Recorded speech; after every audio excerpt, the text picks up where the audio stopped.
Hello, ladies and gentlemen, welcome back to the Generation Millennium. I'm your host, Jeffro Madness, and this is now the 11th episode of our Pokemon Sword Visually Impaired playthrough. When we last left off, we beat the game and did some activities in the post-game, including the Battle Tower, which is why we're here. And the team has slightly changed. I brought in the partner pack Cat Pikachu back in. And I took out the G-Max Meowth, mostly due to the fact during the post-game here, we're not going to be dealing with, well, any money gaining scenarios via Dynamaxing. There will be Dynamax Battles, but we can't get money from them. Or at least we can't really make a profit.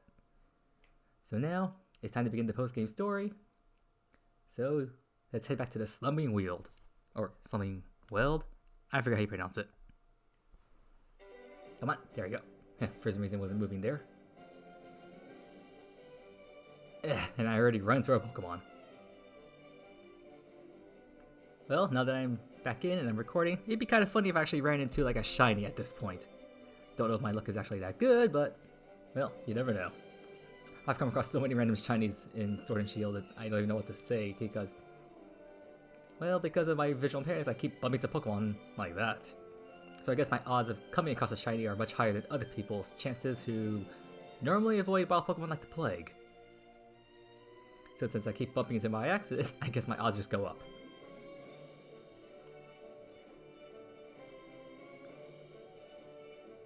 Yeah, and there's another encounter. See, that's like 3 right there.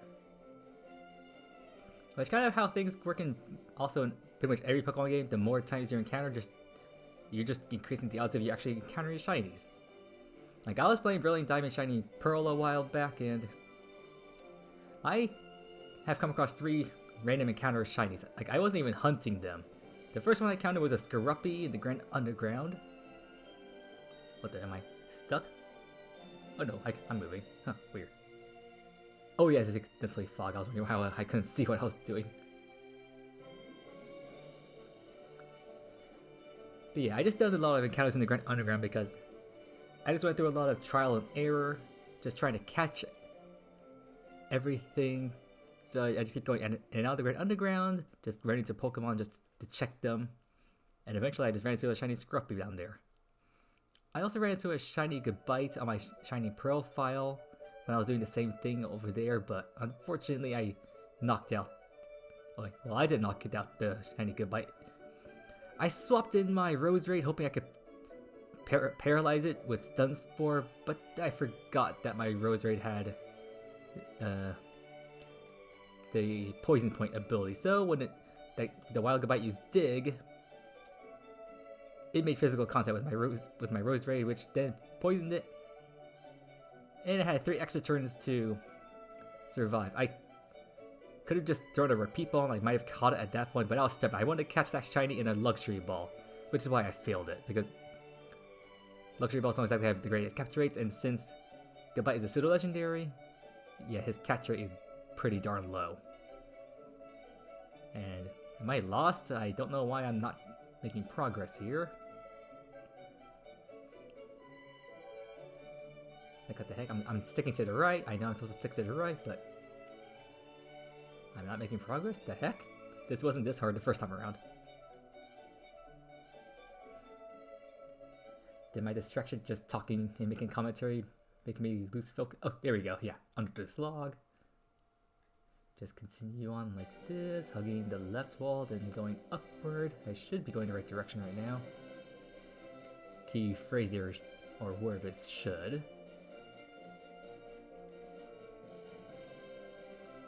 I think I'm making progress.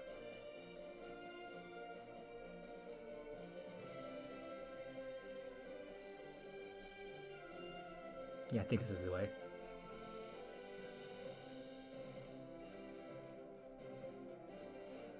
Well, anyways, yeah, and also in BDSP, I also have a 3rd shiny. I was going through the Trophy Garden, and unfortunately, the Trophy Garden, like, Pokemon that you need to catch there that or have a 5% encounter rate, so your luck can be either very good, you encounter them very quickly, or you can have very terrible luck and it might take you like 50 encounters before you find the 5% encounter you're looking for. I was in the latter category. And as fate would have it, one day, because I was taking so long to hunt down a Happiny that was just the one that appeared for some reason, eventually a shiny Staravia appeared. So now I have a shiny Scruffy and a shiny Staravia saved up. And I really wish I could have got that shiny Goodbye because I really wanted to have a shiny Garchomp available. But, oh well. Maybe I'll go back to Wayward Cave at one point and just run around and maybe I'll be lucky enough to encounter one in the wild. But I haven't really done any extensive shiny hunting in BDSP yet because at this point the shiny charm is still bugged. Like, I mean seriously, there have been so many glitches in BDSP, it's not even funny. Like before the first 1.1.2 patch, there was literally like 5 different ways you could clone Pokemon just via like different types of glitching. And the fact that they focused on fixing that first over like fixing what's more important, like the shiny charm or adding the features to the Union Room or the GWS station, like get your priorities straight, Ilka. Like why are you focusing on those things?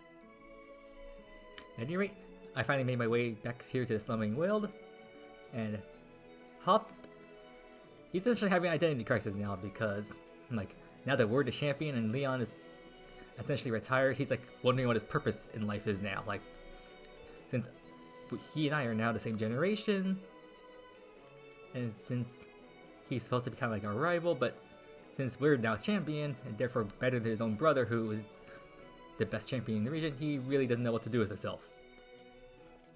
So he wants to battle us to, I guess, I don't know, test his purpose. So that's why we're obliging with this battle.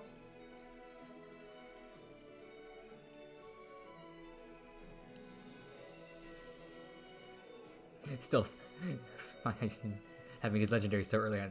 I mean, I guess I could technically have even more legendaries if I decided to just do Dynamax Adventure, but I want to save those guys for shiny hunting that I can actually record. I mean, technically speaking, I already have caught 2 shiny Pokemon from Dynamax Adventures. Those Pokemon being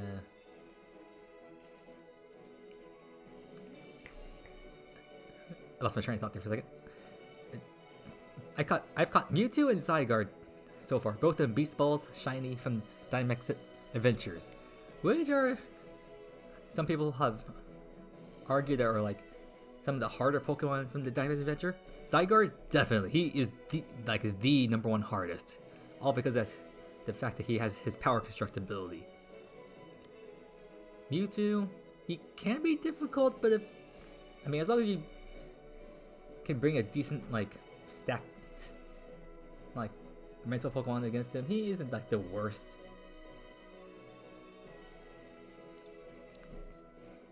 And then after that, some people argue that Necrozma is hard. I mean, he's like Mewtwo. As long as you bring a decent team, then he's not the worst.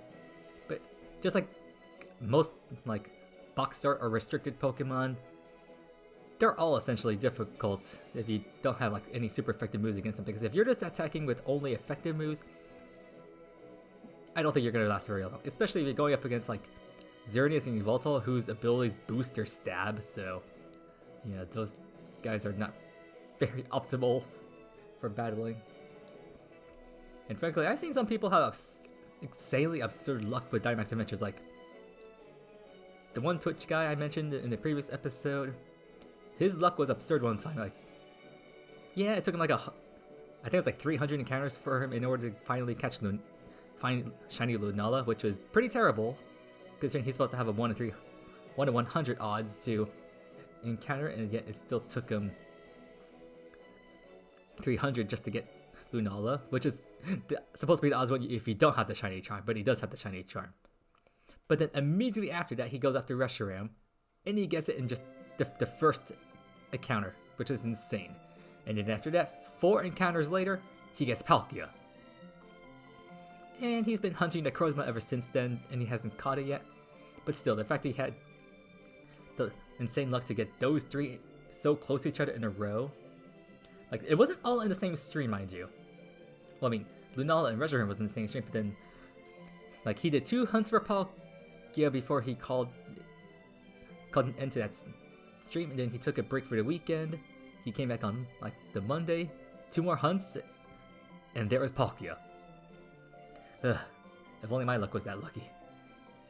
I mean, for Zygarde, like, I was doing this with other people on Discord, and together, one person got Zygarde, I think it's maybe around 75 rounds. For me, I don't know how many rounds it took me, but I wouldn't be surprised if I counted, it'd be somewhere around like 150. And then finally, the person who was hosting the raid, we decided to just keep doing the raid with him, just to support him, but it took him maybe another like 25 to 30 rounds before he finally got his Zygarde, so he was so happy about that, to finally get that over with. Because the only other Pokemon he caught in Dynamax Adventures shiny at that point was Necrozma. So kind of funny he was going out of order in a way. And the last one, when we last left off with him, we were hunting down shiny Mewtwo, which I got, I don't know how many rounds we did, but I wouldn't be surprised if it's around 50 to 75, in somewhere in that neighborhood. And then there's just one like Saturday evening, we decided to go like hunting for Mewtwo again. We did it for like 6 hours, and that was the night I finally got the Mewtwo. And what was even insane about that encounter is because I actually got one of the rare opportunities to get multiple shiny Pokemon from a single Dynamax adventure, because like the odds of you getting Pokemon shiny from Dynamax adventures is 1 in 100.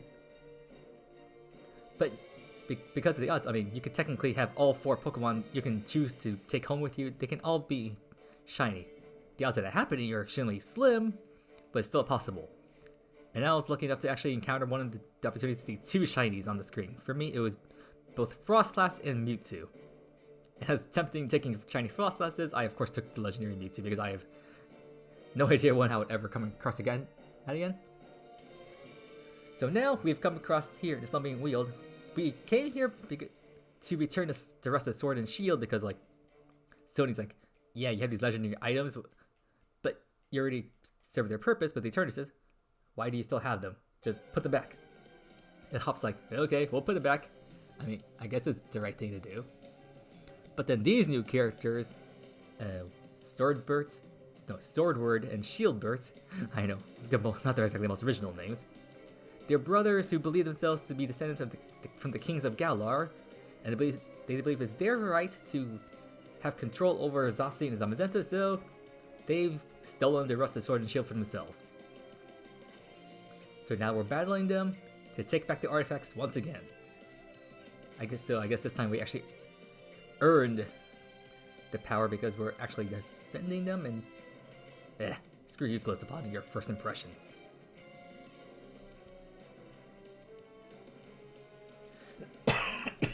Excuse me.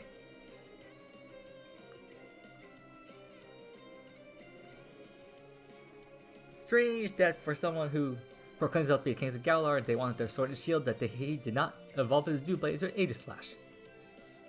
Although I guess because Aegislash is already owned by Champion Leon, they didn't want to have multiple trainers with the same Pokemon, which doesn't really make much sense, but I suppose it kind of makes sense in a way. Plus, these guys are not really meant to be much of a threat. I mean, their levels are high, but they're not too high. I mean, if you manage to become a champion, then these guys should not be as difficult as Leon. Received 16,000 from winning. Thank you for the free cash. And by defeating him, we got back to Rusted Sword. However, Hop on the other hand, he failed to defeat the other brother, which means they still have the Rusted Shield. And now they're gonna use it to make, well, they're gonna make a bunch of chaos across the Galar region, and this is where things can get very tedious and rather boring because you're just gonna be watching a bunch of Dynamax battles, a bunch of max raid battles, sorry. Because somehow by having the power of the Rusted Shield, they're gonna use it to turn a bunch of random Pokemon to make them Dynamax at essentially every single gym throughout the Galar region that, well, has a gym capable of Dynamaxing. But before we do anything story related to combat this threat, we gotta go visit Sonia at her lab. So, I mean, I guess I could technically just literally just take my bike and run down the path, but I don't know. I think flying here is faster than just going through Postwick and going through the town. I don't know. Maybe they'd be the same amount of time or distance, but I just feel like this is faster.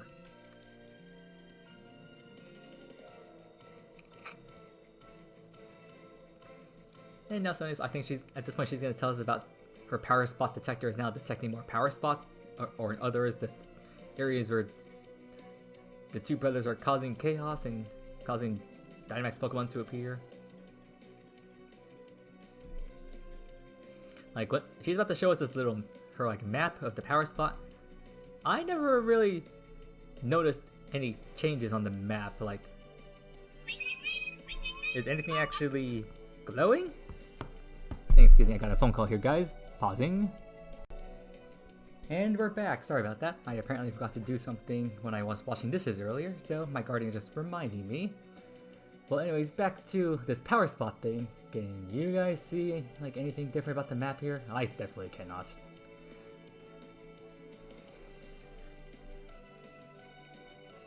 So yeah, now's our job to go check out the first 3 gyms over in Turkfield, Holberry, and Motostoke, because apparently, I don't know, the power spot detector detected something wrong in those locations. Well, effectively, you just have to. I mean, I didn't even know that. Like, first time this happened to me, I just went to Turkfield, okay, I'll just check out the gyms.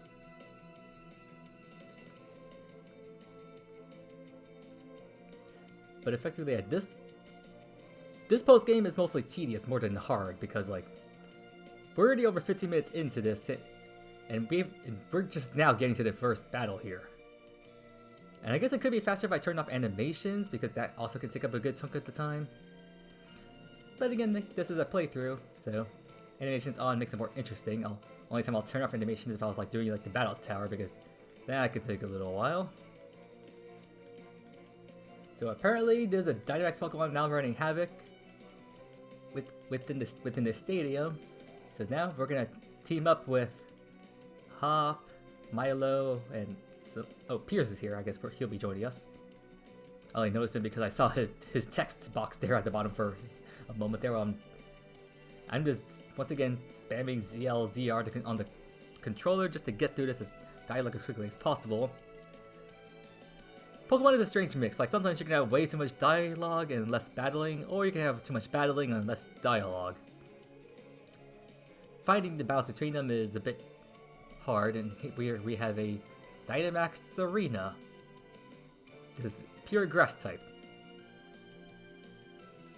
And since I'm first in line, I have first dibs on Dynamaxing. So, it's morphin' time! I could help myself. I always like using that phrase when this happens.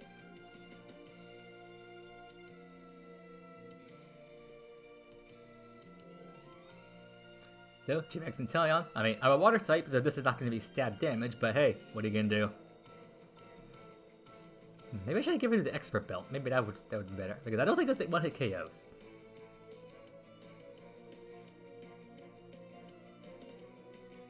Nope, that was not one-hit KO. If it was stab, and maybe if I had an expert belt on, maybe I probably would have been a one-hit KO. But doesn't matter. The teammate took out Serena, so now defeated, returns back to normal. Oh, do we get healed? I heard a healing sound.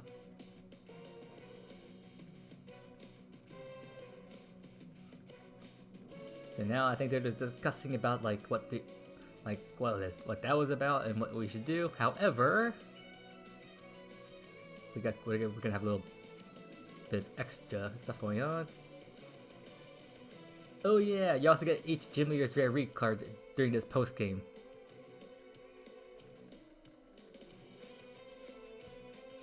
The two weirdo brothers were hiding behind the counter, and apparently now using the power of the rest of Shield, or if you're playing Shield, the rest of the sword, in order to, I don't know, force Pokemon to Dynamax? And yeah, I don't really get the point of this. This is just, the Pokemon the Galar story is already strange enough to begin with, and this post-game really makes no sense whatsoever. At least the DLC expansion pass post-game stories have some relevance. I mean, kind of. For the Out of Armor, which we'll be doing later, that just allows you to gain the items you need to Gigantamax Urshifu, because if you try doing the max suit now, it's not going to work. It needs another item to do so. Which is what the post-game for the Out of Armor is about. And for Crown Tundra, that post-game is just essentially the Galarian Star Tournament. Getting to that one's going to be a doozy. Unfortunately, that means I'm not going to be able to shiny hunt the Regis on this save file.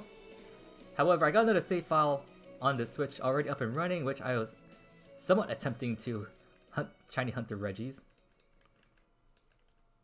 And I don't know. I already shiny hunted and I already saved the clips for the Swords of Justice, Cobalion, Virizion, and Terrakion, because I already have those shiny. And I already mark hunted for shiny, I mean not shiny, but I caught Keldeo with a mark, and I caught all 4 of those in Beast Balls. So since I already successfully hunted them, I really don't see a need for me to go after them again. And even though they're technically optional, like they're not a legendary clue or anything, they're actually... I still find it odd that they're still technically needed to complete the Crown Tundra Pokédex. Because, like I said, they're supposed to be optional, and yet they're required to complete the Crown Tundra Dex. I mean, the 5 Regis, the 3 Galar Birds, the 2 Steeds and Calyrex I can understand, but the Swords of Justice are... They're an optional quest that you get from Sonia. Although funny enough, you don't actually... I don't think you can get the Sonia quest until you actually beaten the main post-game. Like, more things open up once you beaten the main post-game. Because there are a couple of things you can do, but I didn't show off in the last episode because 1, I was running out of time. And 2, they only technically unlock once you've beaten the main story. Well, the main Galar post-game. I mean, they're not crazy things, but they're still there. Alright, let's see. Dynamax partner cat Pikachu. Funny enough, his cry is actually a bit different from regular Dynamax Pikachu. And definitely different from Gmax Pikachu. P. I'll never get tired of hearing that. But this one. Pikachu. That's essentially what he sounds like. I mean, that probably sounded terrible coming from me, but... Max Lightning, that should be a one-hit KO. I mean, it's 6 times super effective. 2 times effective for water, 2 times super effective for flying, and of course, because it's... I think it's 1.5 for stab, that equals 6 times super effective damage there. Yep, he's out.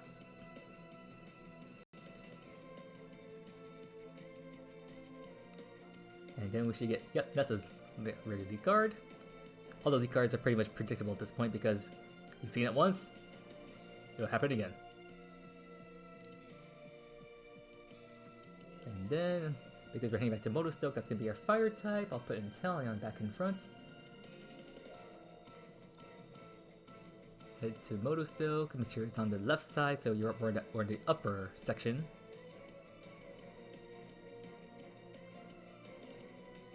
Hop on my bike, I'll run this, well, zoom this way. Go past their hotel. But before I enter the gym, there's the ball guy here. I actually want to talk to him. Because I think he has something for us. And which he actually tells us he's actually not the official mascot, but he wants to be. I mean, come on, he should be the mascot for the Pokemon League Challenge. But now we get his league card. So that's a nice little addition you can get here. Then we enter the Motostoke gym. Now we take out this Dynamax Pokemon. Which is of course going to be a fire type. I forget what it was. Was it Torkoal?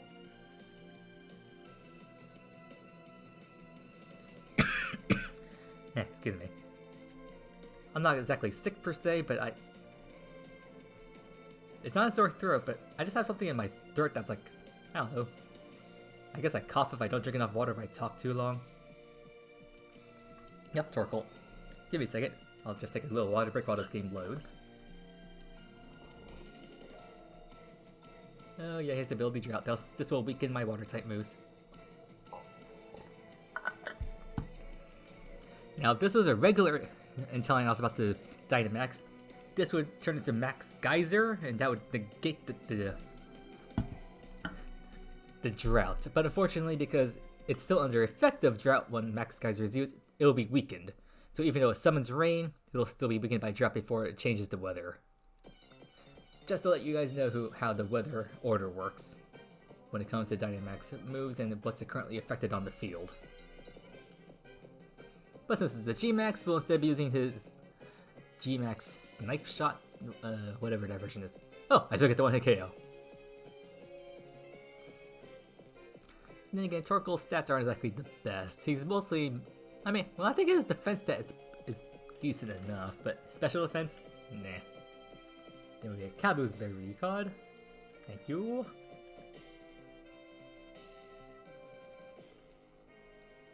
And then, hey look, our Rotom phone thingamabob is bringing.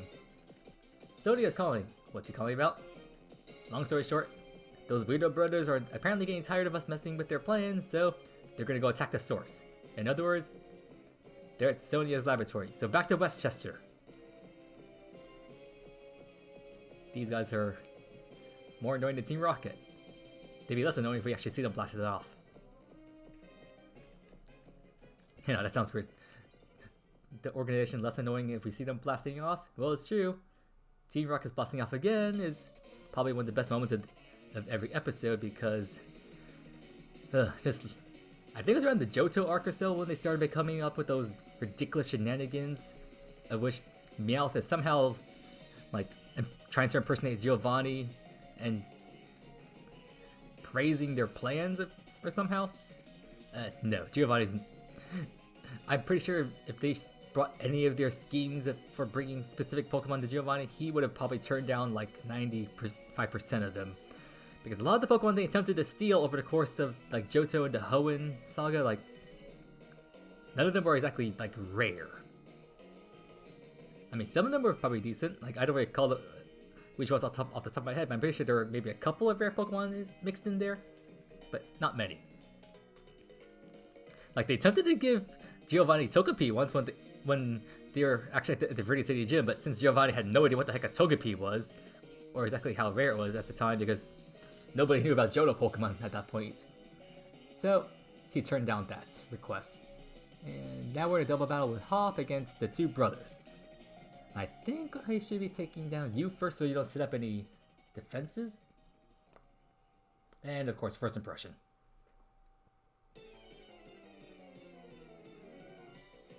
So I'll take you down so you have no moves, which means that double was first.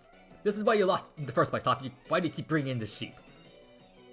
I love your shiny sprite, but Hop, you just don't know how to use this guy properly. Woodloo can actually be pretty powerful if you know how to use it right, but Hop, of course, does not know how. Now, I'm going to use Air Slash to get rid of this Golisopod before he causes any more damage.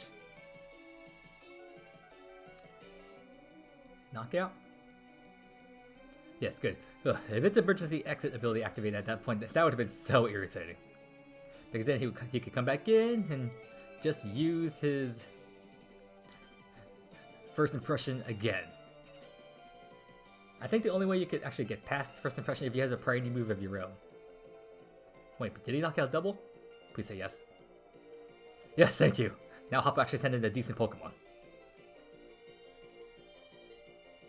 Yeah, that will work.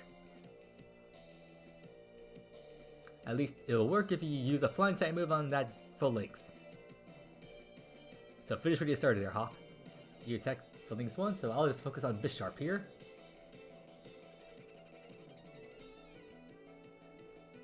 Nice shot. Boom. Bisharp is actually a pretty powerful Pokemon. I mean, being Dark Steel, it's 4 times weak to fighting moves, but Dark Steel combination, that's a pretty powerful offensive and somewhat defensive combo. Yeah, his defenses have been lowered twice now. You should be able to 1-hit KO. Oh yeah, Brave Bird super effective. You are gone, Felix. Hasta la vista. Well, how much recoil damage is that gonna do? That's a good amount. Although that means that this Corvette is probably not gonna last another turn.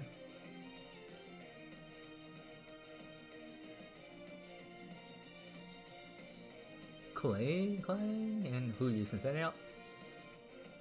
2 steel types.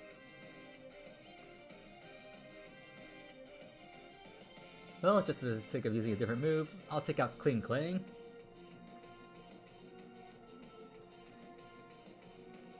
So Corvette can then focus on Doughblade. He's a mid-stage evolution with much weaker stats, so it should be easier to take down. That is if you use the right move. What the? Scary face! Don't you have any offensive moves? What about Power Trip? Come on, that's like a dark type move you had when you were still a rookie. Can't you use that? I guess not. Okay, we'll take it down, you coward. But yeah, one of Rookie's starting moves when you first get it, or after you level up a bit, it could learn Power Trip. I don't remember how that move exactly works, but I think if you have like more stab, I mean not stab, if you have more stat boost on you, then the Power Trip goes up. But then again, it's a dark type move. Like why in the heck did he have his Corviknight learn Scary Face over keeping a move like that? This again one of those bad decisions from the younger staff of Game Freak. They just don't program good movesets onto these Pokemon. Like seriously, I think Ilka did a better job when it came to programming good movesets for the NPCs, especially if you looked at the Elite Four. I won't talk much about that because I think I'll save that for my actual BDSP's playthrough. I guess you can look forward to that in the future. But effectively what just happened here is apparently Sonia had hired a new assistant who was actually a spy for those 2 weirdo bros. So that assistant apparently stole the wishing stars that Sonia had collected, and now the 2 bros are now causing even more havoc out there. So, off to the other gyms.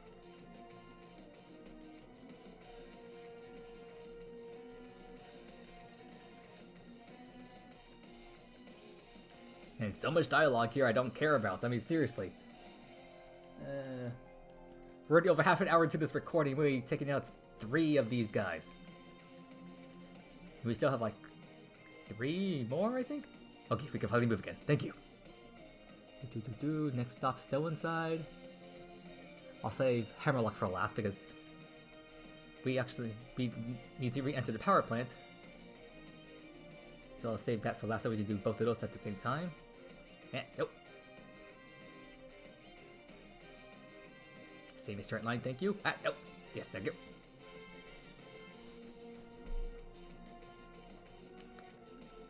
So once again, version exclusive, just like the gym itself.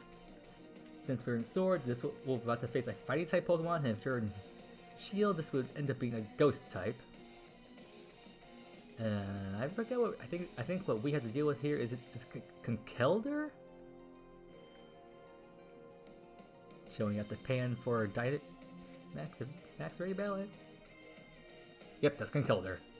I saw its sprite, but I wanted to see the name on the top just for confirmation. Confirmation is always good. I don't want to make that same mistake I made during that one Discord battle. That humiliation defeat is gonna... I probably could have won that battle. Like, I started off the battle so well. I brought in Gavantula, he was forced to switch out. I used Thunder on it, and because of the rain the developers set up, it hit his Wash Rotom, dealing massive damage. I didn't think that his Rotom could really do anything to my Gavantula, so next turn I set the Sticky Web to lower his speed stat for any next Pokemon that came in. He used Hydro Pump and knocked me down to my Focus Sash. I then used Thunder again to KO the Rotom, in which at first I didn't even notice I did so much damage in the first place. And after that he sent in his Scizor, revealing his his Scizor, which at that point since I did look at its name and I only relied on its cry, I made the mistake of thinking it was a Heracross instead of a Scizor because they have pretty similar cries. And because that for the whole time I thought I was facing off against a bug fighting type, and I didn't know why my game was like glitching out for showing like what was effective, super effective, and not very effective. If I had just turned my head and looked in the upper right hand corner of my screen, I would have confirmed what type of Pokemon I was facing. But no, I was just relying on my ears for that. So, because I made that huge mistake, I ended up losing that battle. I put up a good fight because eventually I sent my Umbreon, who used Foul Play, to knock out the Scizor since it used 2 Sword Dances by then, so its attack stat was way up. But by that point, Umbreon was my last Pokemon, so I had no other Pokemon left. If I had just sent an Umbreon sooner, I could have knocked out that damn Scizor. Like, by the time I sent in, like first I knocked out my Galvantula, so the next thing I thought I sent it was Mimikyu, because I thought I could just use Play Rough, and because I thought it was Heracross, therefore it was a fighting type, so I thought the Fairy type move would do super effective damage. But as usual with a Mimikyu, I set up a Swords Dance first, but even its Sword Dance boosted Mimikyu, and I had 2 turns to attack, so I managed to use both Play Rough and Shadow Claw against that Scizor, and I did a decent amount of damage, but not anywhere near enough. But I guess if I set in the Umbreon, I could have used Foul Play, and maybe with the amount of damage that I take it, I could have possibly knocked it out. But oh well, I ended up losing that battle, so it ripped me. But now we're in Battle Elite, and apparently Bede here took out the Dynamax Pokemon for us, so I guess he's somewhat useful. But Opal's like, Bede did your job. I mean, you took so long getting here. So now, after he lost at the championship, he now wants a rematch with us. So I guess we're obliging him. Or rather, humoring him. I mean, we're the new champion now, so you're like nothing compared to us.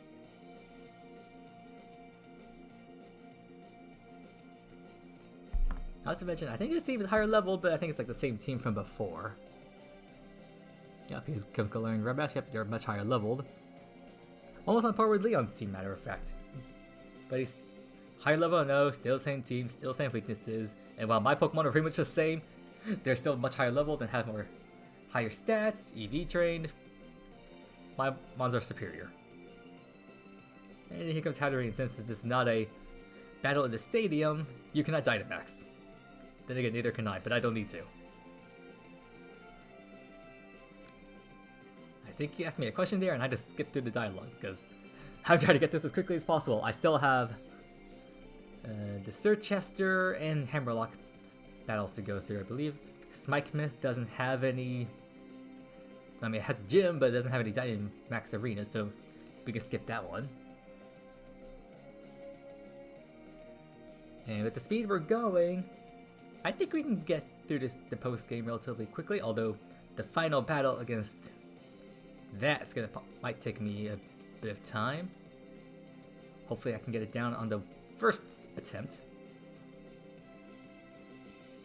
So thank you for the rare lead card. Finish this dialogue that I don't care about. Oh, you gave me 2 rare lead cards. Oh yeah, give me Poppy Opals and Bede simultaneously, that's why.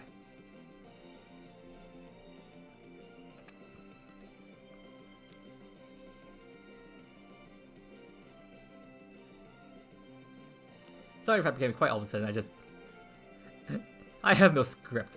So everything I've been talking about, I've just been talking about on the fly, so I'm just trying to think of a next topic. Let's see, now we go to Sirchester. Which should be a rock type opponent. I think we face Stonejourner?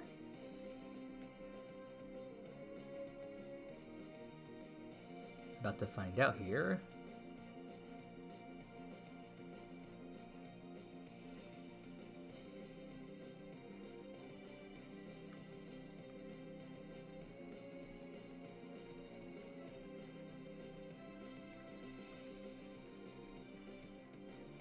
Hello, Gordy. Yes, I'm here to take care of your problem for you. Yeah, enough of the dialogue. Just let me get back there and deal with this because...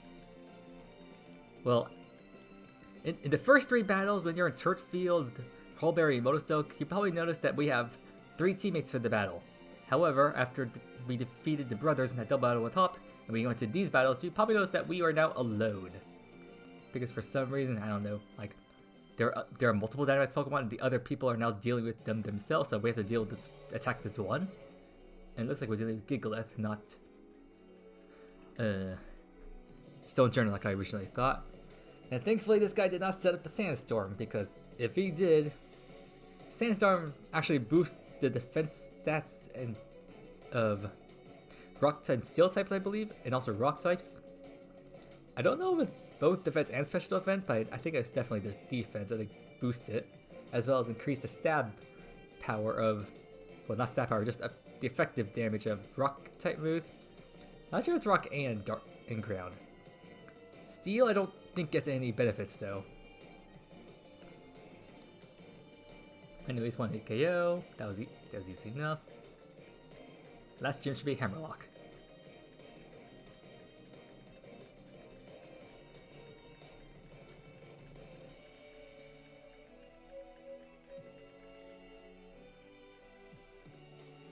Thank you for your red lead card, Gordy.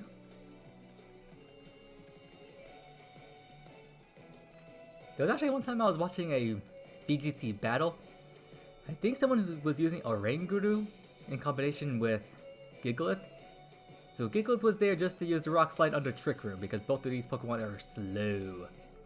But once the Trick Room was activated and Conkeldurr was then doing Rock Slide, I think Oranguru's signature move is Instruct, which essentially just does the same attack as the partner Pokemon. Which meant that essentially that trainer was getting 2 Rock Slides off in one turn. Which Rock Slide is one of those attacks that hits both opponents at once, which probably why it has one of those lower accuracies. I mean, I think it's like 90 base power, or 80, somewhere around there, 80 to 90, and it has 90% accuracy. And as usual, most people say, if it's not 100% accurate, it's more like 50, but since Rock Slide can hit both opponents in double battles, that's why it's a move that's pretty often used. Although for some reason, Rock type moves have like the lowest accuracy of all like moves.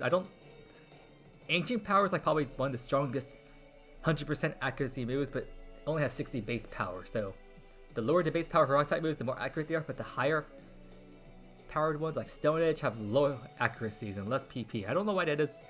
They set it up like that for Rock type moves. Because out of all the other types, they all usually have like I guess you call it like a standard move that has 100% accuracy, but around like 90 base power, like Thunderbolt, Ice Beam, Flamethrower. Grass type moves have Energy Ball, maybe Giga Drain for grass type moves as well. Normal type moves have things like Headbutt. I mean, Double Edge has 120 base power, but has Rude Cold damage, but I mean, any moves above 100 base power usually have some kind of downside. Unless they belong to like a legendary or something like that.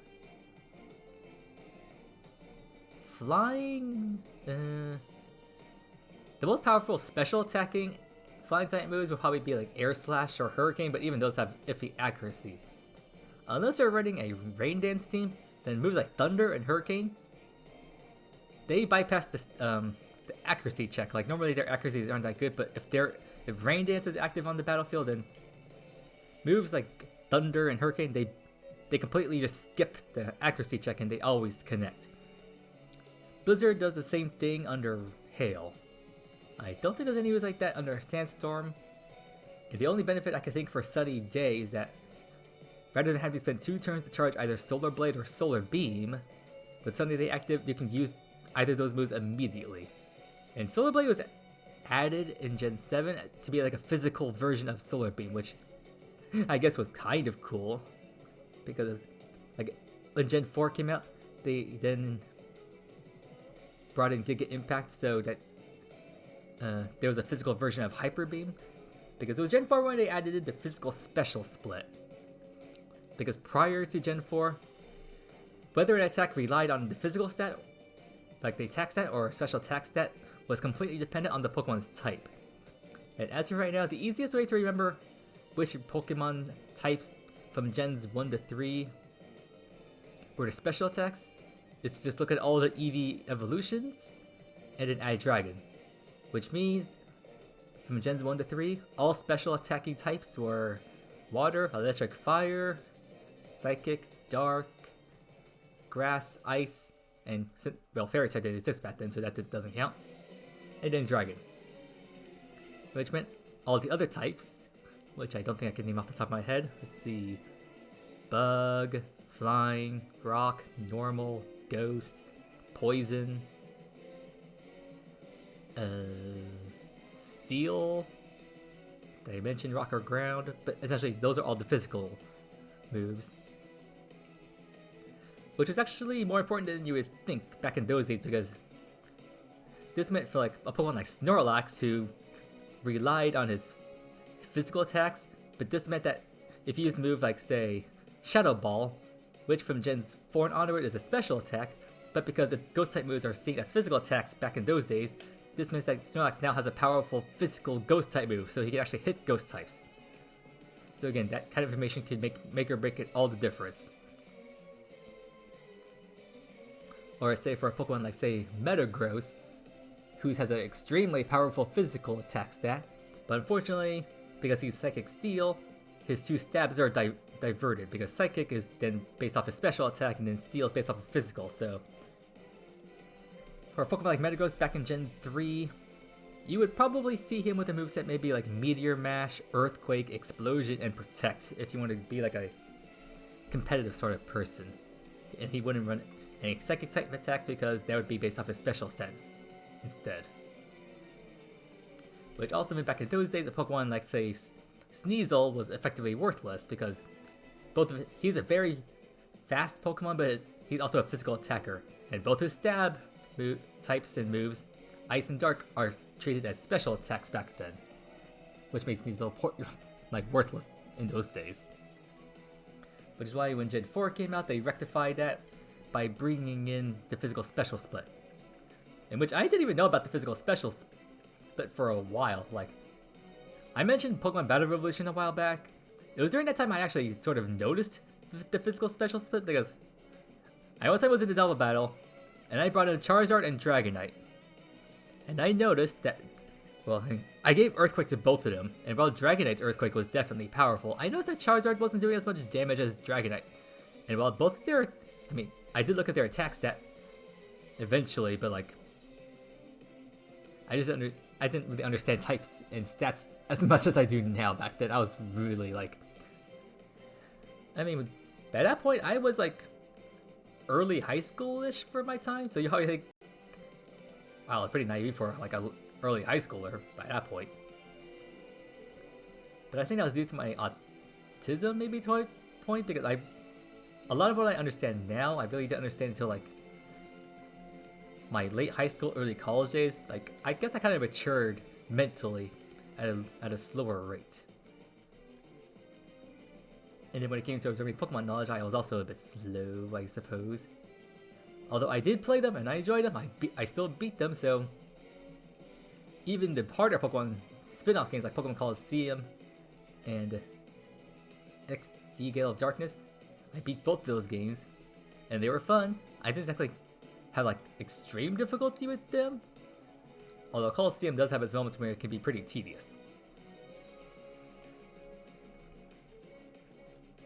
And now that we defeat the brothers again, they've summoned Zamazenta, who is apparently running wild because they've been bombarding it with the Dynamax energy from the Rusted Shield, but they don't know how to control it properly, so now Zamazenta's going wild and is now currently emitting a bunch of noise that sounds like the power-up animation from the Dragon Ball series.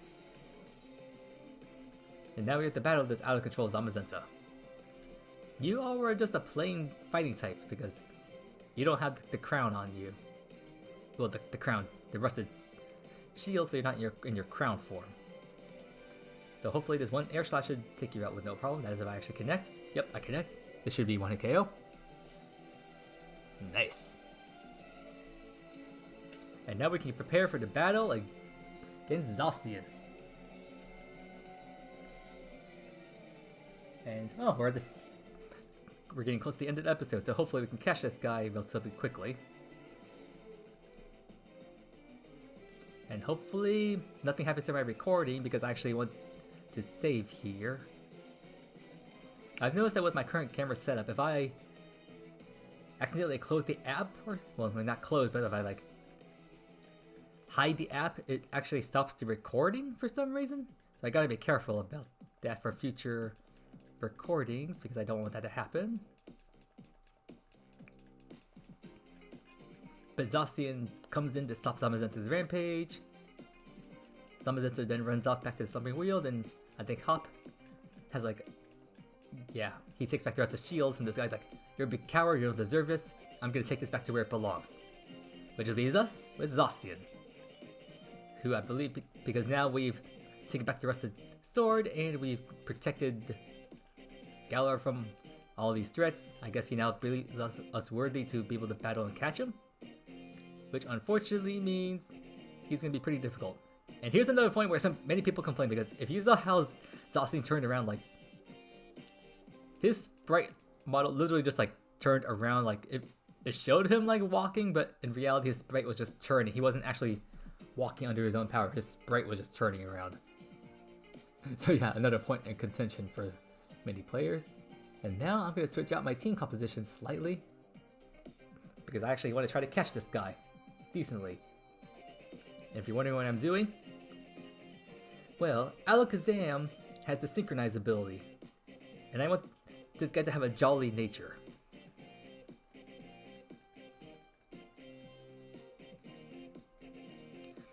Because how Synchronize works is, when it's in battle, if your Pokemon gets hit with a status condition, it will force your opponent to get status affected as well. Like, for example, if someone burned my Alakazam, then Synchronize would activate, then burning my opponent. However, when using it in this particular method, this is how you can give wild Pokemon the natures you want. So since my Alakazam has the Jolly nature, with Synchronize, I am now attempting to give this Zacian the Jolly nature as well. In previous generations, this was like a 50% chance of working. And from what I heard, apparently this must be a 100% guaranteed method now. And oh wow, that crunch just knocked me out one hit. And so now I send in this Tapu Fini.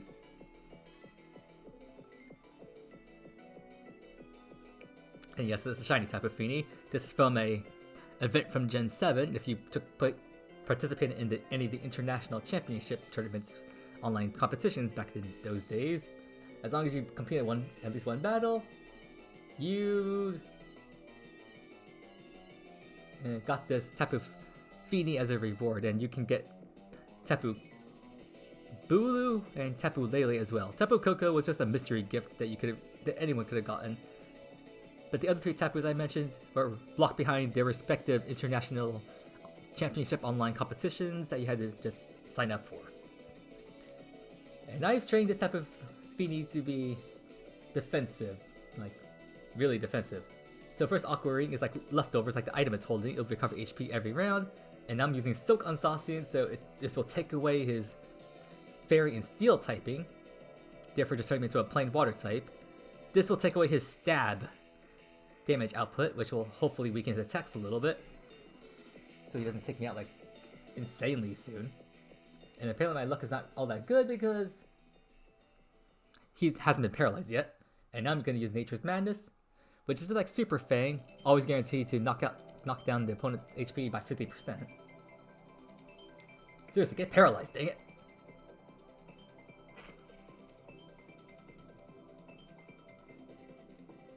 And now this animation for healing is going to take a while. I probably should turn off animations for this. Oop, nope, I don't want to do that yet. So now his HP is down to 50. Use this again, knocks him down to 25%. He should be down to yellow. Come on, get paralyzed! Yeah, this is where my luck is terrible. And I just remembered, I didn't buy the healing items, so therefore Tapu Fini here gets knocked out. I'll probably have to use one of the revives my mom gave me. Well, not my mom, but the in-game mom gave to revive Tapu Fini, because this is my biggest defensive mon to catch this guy. So this should knock him down to like 12.5%. So now he's in the red, ready for capture. Oh freaking come on! Would you get paralyzed at least for like one turn? RNG does not like me right now. Heal once, heal twice. I think I'm at 100. or close to it. And it's been 5 turns, so now Mystery Terrain wears off, but now I can focus on catching it. And yes, I'm gonna use Beast Balls! Because I want to see if I can get this on camera. What? Ah. And the one thing I like about BDSP is how the catching works, because you know if you actually caught the Pokemon. For here, though, it's a bit... The shaking and the success is a bit delayed. So it's kind of hard to tell. On the upside, he's now used 2 of his 5 Behemoth Blades. So unless he starts going crazy with those sword dances, I should be fine.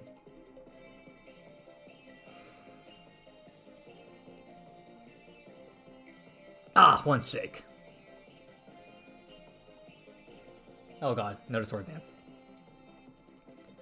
I'm hoping he would use up all of his Behemoth Blades before he used too many sword dances.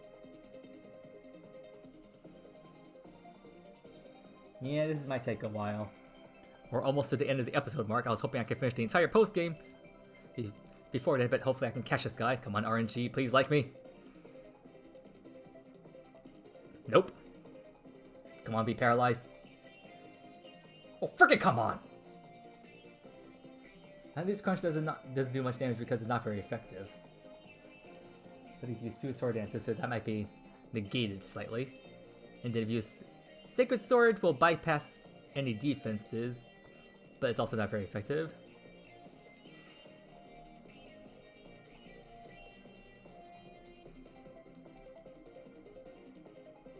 Oh, come on, 3 shakes! The game's really teasing me right now. There's a 3rd Behemoth Blade.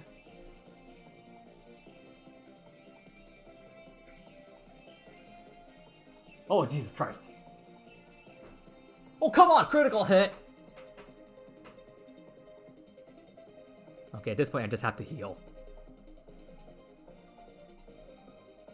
Although I haven't really fought any healings this entire playthrough. I don't know if I have anything that could heal me that much. Oh, I have a max potion, that'll work.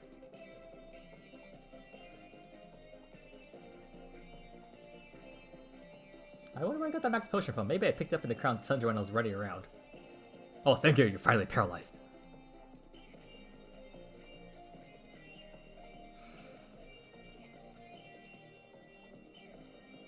Ah, come on.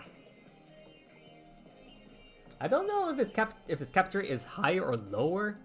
Like, I've never seen any increased... Oh, come on! What's all the critical hits you're getting, damn it? But anyway, I don't know if the capture rate on Zacian and Zamazenta when you battle them at this point is higher or lower than they're supposed to be. Normally, if you battle the legendary, if they're like when the major conflict is like after the 7th gym, normally at that point they usually make the capture rates easier. I think that was started in like Gen 5 to Gen 6 and 7. I don't think Dago and Palkia have any increased capture rates, and Ground and Kyogre and the Hoenn games definitely do not, especially if you played Auras. So since it's a post game, I think the capture rates are just normal. Since I guess the game expects you to be high enough level to be able to survive these battles to actually catch them properly. And there's a 4th Behemoth Blade. If this thing gets a crit again, I swear.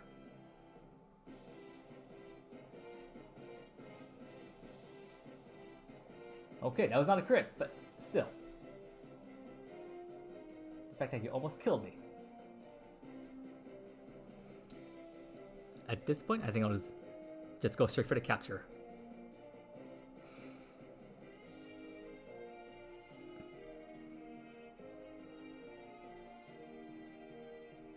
And there's the 5th Behemoth Blade. Okay, I think I'll just cut this thing out, guys, until I actually catch this guy.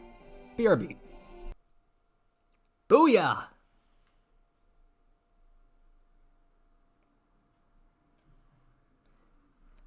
Finally, this thing was caught. Thankfully, I did not have to reset.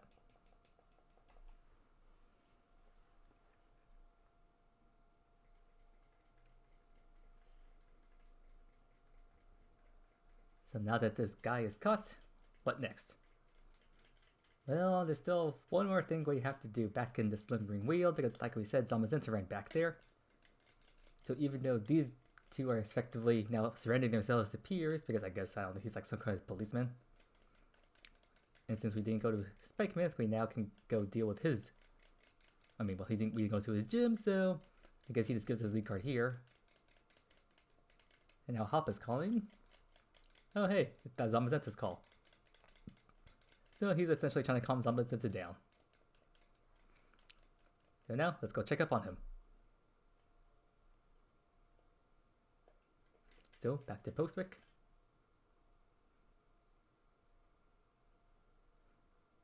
Although before we do go back in, let's switch about our Pokemon again.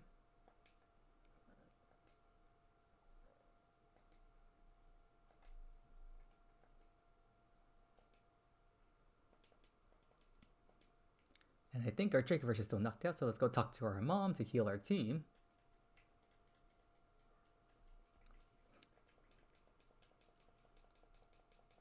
Thank you for that free heal. And now we have to go back to the Something Wheeled. But thankfully this time we don't have to go through the entire place because now we get a shortcut. In the form of Sonia, who will take us straight to the back area.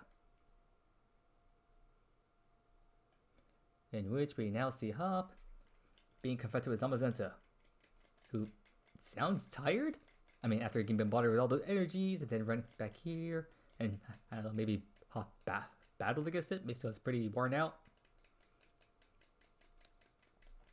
But hey, we just caught a legendary, so why not Hop, right? I mean, I guess that kind of makes sense, in a way.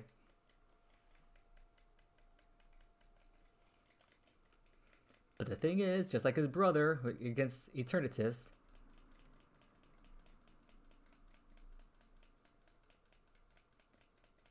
yep, here he goes. I mean, seriously, he threw a Pokeball at a legendary, Eddie. But unlike his brother, he actually caught the guy. I mean, what the heck? We go through all the trouble against Eternatus, and then you just catch it with a single ball. What gives, dang it? Although this does make things rather interesting, because similar to how like you would battle against N, who would have like the opposite legendary dragon to what you would have, now Hop will have the opposite legendary on his team. Meaning that if you were to battle against him again, which we have to now, he'll have the other box legendary on his team. Which is kind of cool, but at the same time it's like... Ugh. I don't know how to describe it. And he's back to his slapstick! I guess you'd be pretty cocky and confident too if you suddenly got a legendary on your team. So now it's time for the final battle against Hop. And this time he has no obligatory super effectiveness on him, but instead he'll just make comments after each time he loses a Pokemon, I think. So let's go for this. The move that does it all in. Snipe Shot. Goodbye, double. Still don't know why that you had on your team. I mean, I guess it's for nostalgic reasons. It's just like technical starter. And then he's out to pick Gurchy next because he thinks electric type Pokemon is going to have any effect against my water type. I mean, if you were a fast electric type, then maybe. And just because you somehow your team got bumped up to level 69 means nothing. Like, I don't know how your Pokemon got leveled up when you're... I mean, did battling Zamazenta somehow boost your Pokemon's level ups? Why are you sitting down Cinderace now? What the heck. I'll switch out too. I use Pikachu. This is always fun to watch. Oh yeah, I also mentioned that, I think I mentioned earlier that the Pikachu Cap Pikachus, or actually the Ash Cap Pikachus, that's what they're called, they all have different cries, both when they're Dynamax and when they're sent out. And I still so wish that Pikachu was on a surfboard when he does this.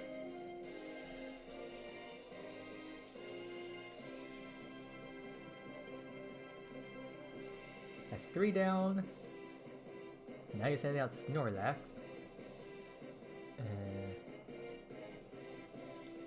Your turn.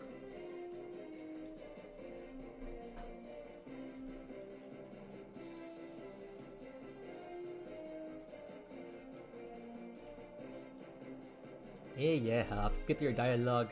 Well, technically we can't skip it because it's we're obligated to listen to him talking.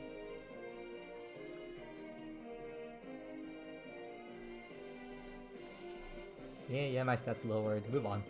He's not gonna sit and stand at this battle. I mean, turn. Corvin Knight. I want to see this. I don't think I've ever seen this move's animation used. Because by the time I got it to that point, I'm always turning off battle animation, so I want to see this move now.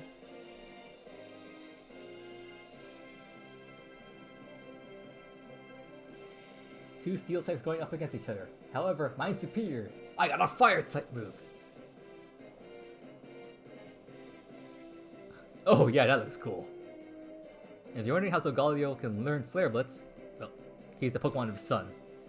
So I think that should explain everything. I take a massive amount of recoil damage, that doesn't matter. And there's the Zamazenta.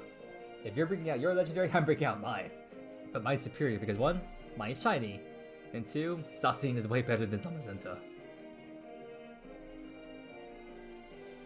Because even though your Dauntless Shield ability may raise your physical defense stat, I have a move that bypasses all defense boosts. Yeah, that's right. Sacred Sword bypasses defense boost. That's part of its move gimmick description. So I did my Zacian, I get Interpret Sword boosted, you get your Dauntless Shield boosted. But like I said, I'm superior because I get Sacred Sword. I bypass your defense boost. This should be 1-hit KO. Hasta la vista. Of course, there's also the fact that I have max IVs, I'm EV trained, I have a powerful nature. You never stood a chance, Hop. Sorry. But I'll take that free money. I got 22,000. Not as much as Leon gave me, but I'll take it.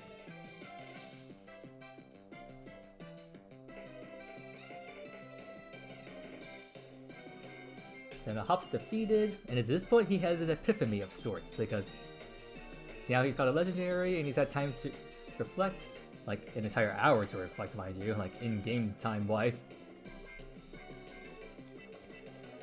And since he's had all this time to reflect, he's now actually going to join Sonia as her assistant because, well, Professor Magnolia is, I guess, technically retired. And we get Hops with the rear lead card.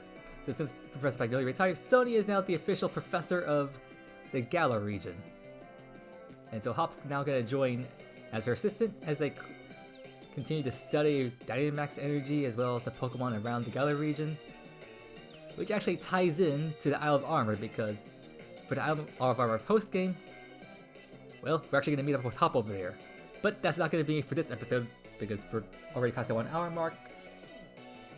So as soon as this ends, I guess I'll just wrap it up. And I'm sorry if I didn't really speak too much about commentary, but I really can't think of much to say when it's going on the screen, just going through Dynamax Battles, and so much dialogue. It's really hard to think about what to commentate, but... Wait a minute, did I just see him strike a pose? Why are you even here anyway? Wait, was that Hapu posed? I heard like the sound you make when you like strike a pose. Actually, I should show off. I don't think I showed off this entire playthrough. But now that you defeat the main Galar post-game, you get another The End, which will actually add another star to your league card when you update it. But also, you get a message from your Rotom phone. Let's see here. Adventure across Galar region to find many more Pokemon to battle and catch. Okay, so that's going to tell you to create the Pokedex. The Battle Tower in Winden has opened too.